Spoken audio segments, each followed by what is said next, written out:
प्रभु के प्रिय बेटे बेटियों, ध्यान से सुनना है इस बात के लिए कि आज क्या आपने अपने आत्मिक जीवन को सुरक्षित रखा है? क्या आपने उसे संभाल के रख लिया है ताकि धीरज से आप फल लाएं?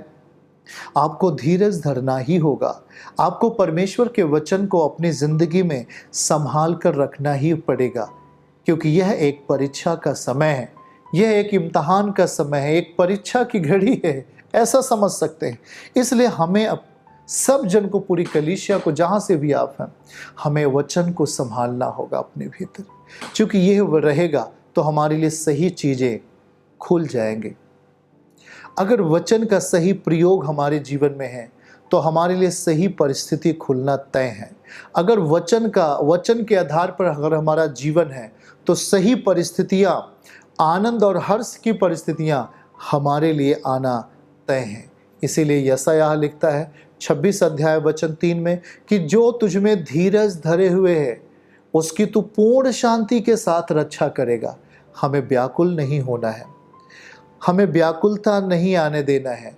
यह हमें व्याकुलता का कारण जो आ रहा है उसे हमें रास्ते पर बंद कर देना है। संसार की परिस्थिति हमें व्याकुलता लाती है। संसार की परिस्थिति हमारे अंदर तमाम प्रकार के ऐसी भावनाएं पैदा कर देती है जिससे हम सच्चाई से दूर हो जाते हैं, वचन से दूर हो जाते हैं, परमेश्वर के आत्मा के चलन से दूर हो जाते हैं और खुदावन की सामर्थ्य को हम देख नहीं पाते। हमें सावधान होना पड़ेगा। हमें सांसारिक चीज़ों में नहीं परंतु आत्मिक चीज़ों में अपने आप को बढ़ाना है। परमेश्वर के साथ, प्रार्थना के साथ, वचन के साथ हमारी प्रार्थना डेली होनी चाहिए, सुबह और शाम। हमारा वचन, आपको डेली वचन पढ़ना ही पढ़ना है। अगर आप पढ़ सकते हैं तो 4 अध्याय, 5 अध्याय, 6 अध्याय, अगर आप एक विश्वास करने वाले हैं तो आप जितना भी पढ़ें, लेकिन 5 अध्याय से कम नहीं होना चाहिए। अगर आप पढ़ सकते हैं तो हमें डेली 5 अध्याय, 6 अध्याय, जितना भी आप आगे पढ़ सकते हैं, हमें डेली वचन को पढ़ना चाहिए। प्रार्थना के साथ हमें वचन को भी पढ़ना चाहिए ताकि ये हमारी ज़िंदगी को पकड़ के रखे और हमें संसार की परिस्थिति में जाने से रोक दे। जिस रीति से शैतान को आपकी ज़िंदगी में नहीं आने देता है, जब वचन होता है तब आप ये बात सीख पाते हो कि सब कुछ प्रभु के अधीन है। इब्रानियों अध्याय 2 वचन 8, सब कुछ प्रभु के अधीन है। इब्रानियों 2 वचन 8 पढ़ेंगे तो वहाँ सब कुछ हमें देखना है कि सब कुछ प्रभु के अधीन है। ऐसा वचन में लिखा है, तूने सब कुछ उसके पाँव के नीचे कर दिया। इसलिए जबकि सब कुछ उसके अधीन कर दिया है तो कुछ भी रख नहीं छोड़ा जो उसके अधीन ना हो। इसलिए अब तक सब कुछ उसके अधीन आप देखते नहीं हो। आप देखो, देखना शुरू करो, नज़रिया बदलो। परमेश्वर ने जब आपको बनाया अपने हाथों से, याद रखना, और अपने जीवन का श्वास आपको दिया, आपको हमें जीवित प्राणी बना दिया, वो सब कुछ उसके अधीन है, ऐसा आपको देखना है। जब ऐसा विश्वास के साथ आप चलेंगे, आपके लिए मार्ग खुलेंगे। संकट के समय मार्ग खुलेंगे, समस्याओं के समय हमें प्रभु हमारे लिए मार्ग खोलेगा। हाँ, आंसुओं के समय हमारे लिए वो मार्ग खोलेगा। और जब हम भजन संहिता में जाएंगे और एक आयत को पढ़ेंगे, भजन संहिता 66 अध्याय 18, 19 और 20 आयत को हम पढ़ेंगे आपके लिए। वहाँ आप नोट कर लीजिएगा, इम्पॉर्टेंट है। भजन संहिता अध्याय 66 वचन 18, 19 और 20 आयत को हम आपके लिए पढ़ेंगे। वहाँ लिखा है कि हमें क्या करना चाहिए, हमें किस तरह अपने आप को और सचेत रखना चाहिए। यहाँ लिखा है कि यदि मन में अनर्थ बात सोचता है तो प्रभु मेरी ना सुनता। अनर्थ चीज़ें अगर हमारे मन के अंदर हैं तो वो सर्वशक्तिमान हमारी नहीं सुनेगा। याद रखना है। फिर से तो इसके 19वीं आयत को पढ़ेंगे तो वहाँ लिखा है, परंतु परमेश्वर ने तो सुना है और उसने मेरी प्रार्थना की ओर ध्यान भी दिया है। और 20 पद में आ जाइए तो लिखा है, धन्य है परमेश्वर जिसने मेरी प्रार्थना अनसुनी नहीं की और ना मुझ पर अपनी करुणा दूर कर दी है। वो अपनी करुणा बना के रखा है और मेरी प्रार्थना को अनसुनी भी नहीं किया है। मेरी प्रार्थना को, आपकी प्रार्थना को सुन लिया उसने, क्योंकि 18 वचन आपके लिए है। यही चीज लिखा गया उसमें, यदि मन में अनर्थ बात सोचता, यदि मैं अपने मन में किसी के प्रति बुराई सोचता, यदि मैं अपने मन में अपने स्पिरिचुअल पिता के लिए बुराई सोचता, आत्मिक पिता के लिए, आत्मिक माता के लिए बुरा सोचता या बुरा कहता, तो कदापि परमेश्वर आपकी प्रार्थना सुनने वाले नहीं है। यदि मन में अनर्थ बात, मतलब यदि अनर्थ चीज को अगर आप अपना हिस्सा बना रहे हैं, अपने विवेक के अंदर बुरी चीजों का हिस्सा बना रहे, जैसा धनवान आदमी ने बना लिया, और जैसा हम संसार की चीजों को फालतू की चीजों को अगर अपने विवेक में जगह दे रहे हैं, अनर्थ चीजों को अपने मन में अगर हम देखते हैं, तो उसको वचन को दिखाना। फिर से लिखा है कि प्रभु मेरी न सुनता, दाऊद कहता है प्रभु मेरी कभी न सुनता, लेकिन प्रभु ने मेरी सुना। क्यों सुना? परमेश्वर ने मेरी क्यों सुन लिया? क्योंकि मैंने अपने मन में अनर्थ चीजों को नहीं रखा। प्रिय भाई बहनों, अनर्थ चीजों से दूर रहना है, परमेश्वर आपकी सुनने जा रहा है। अनर्थ बातों को अपने चीजों से, अपने विवेक से बाहर करो, सही चीजों को सुनने के लिए तैयार हो जाओ, ताकि आपका जीवन, आत्मिक जीवन अधिक बलवंत हो और आप जो भी प्रार्थना करें वो परमेश्वर के समीप जाए।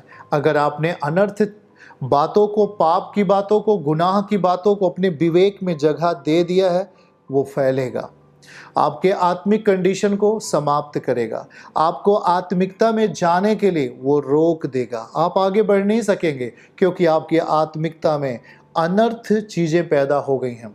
हमें इन्हें दूर करना है, प्रेयर में जा करके, संगति करके, वचन को अपने जीवन में पूरा करके हमें अनंत जीवन के लिए आगे बढ़ना है। हमें इन तमाम बुरी चीज़ों को बाहर होते हुए देखना है। हालेलुया। तो परमेश्वर आपको आशीष दे। हमें तमाम बुरी चीज़ों से बचना है और खुदावन पर भरोसा रखना है, उस पर विश्वास करना है, पवित्रताई और सच्चाई से आगे बढ़ना है। हमें प्रभु आशीष देंगे और अपनी योजनाओं में हमें लेके चलेंगे। हमें वो पाप से बचाएंगे, गुनाह से बचेंगे हम, और हमारे लिए सही मानसिकता पैदा होगी जो हमें आत्मिकता में आगे बढ़ाएगा। हमारे लिए सही चीज़ें पैदा होंगी जो हमें उन्नति के लिए आगे लेके जाएगा। तो परमेश्वर आपको बहुत बहुत आशीष दे, आपको नया करे, आपको ताज़ा अभिषेक से भरे। तो हमें भरोसा रहेगा परमेश्वर के वचन पर। मन की अनर्थ चीज़ों को बाहर करना है, बुराई की चीज़ों को बाहर करना है, ईर्ष्या की चीज़ों को बाहर करना है। श्रेष्ठ गीत 8 अध्याय वचन 6 को हम पढ़ेंगे। क्या लिखा है 8 के 6 में? मुझे नगीने की नाई अपने हृदय पे लगा रख, ताबीज की नाई अपने बाह में बांध रख। प्रभु कहता है कि जैसे ताबीज लोग अपने बाह में बांधते हैं, वैसे तो मुझे अपने हृदय में बांध ले, अपने हृदय में रख ले। क्योंकि प्रेम मृत्यु के समान सामर्थी है। प्रेम मृत्यु के समान सामर्थी है। अगर आप प्रेम रख रहे हैं, परमेश्वर से प्रेम रख रहे हैं, उसके वचन से प्रेम रख रहे हैं, तो याद रखना आपको शक्ति मिलने वाली है, आपको बल मिलने वाला है। और ईर्ष्या कब्र के समान निर्दयी है। अगर आप में ईर्ष्या आ गई है किसी के प्रति, तो वो आपको कब्र तक पहुंचा सकती है। इसलिए ईर्ष्या अपने जीवन से दूर कर देना चाहिए। जैसा बाइबल सिखा रहा है, ईर्ष्या कब्र के समान निर्दयी है। तो प्रिय भाई बहनों, ईर्ष्या को छोड़ देना है, अपने मन की अनर्थ चीज़ों को त्याग देना है और परमेश्वर पर भरोसा रखना है। धीरज के साथ फल लाना है। प्रभु आपको कभी नहीं छोड़ा है। हम प्रार्थना में नहीं आ पा रहे हैं, चर्च बंद है, इसका मतलब ये नहीं कि प्रभु ने आपको छोड़ दिया है।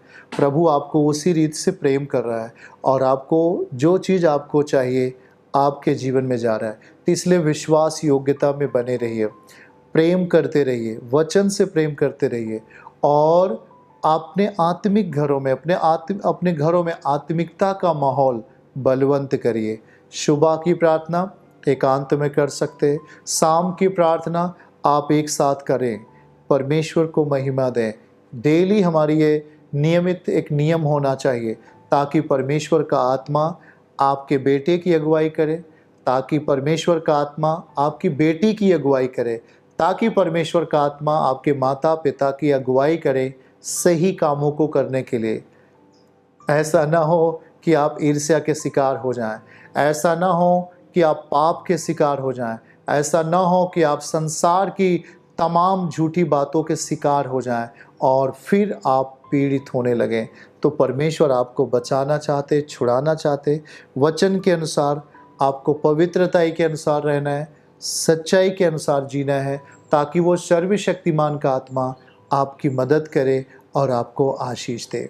चर्च की सभी प्रार्थनाओं को और परमेश्वर के दास के द्वारा टीचिंग सुनने के लिए और अपडेट्स को जानने के लिए हमारे इस चैनल को सब्सक्राइब करें और साथ में बेल आइकन को जरूर दबाएं, ताकि जब भी लाइव प्रार्थना हो तो सबसे पहले आप देख सकें।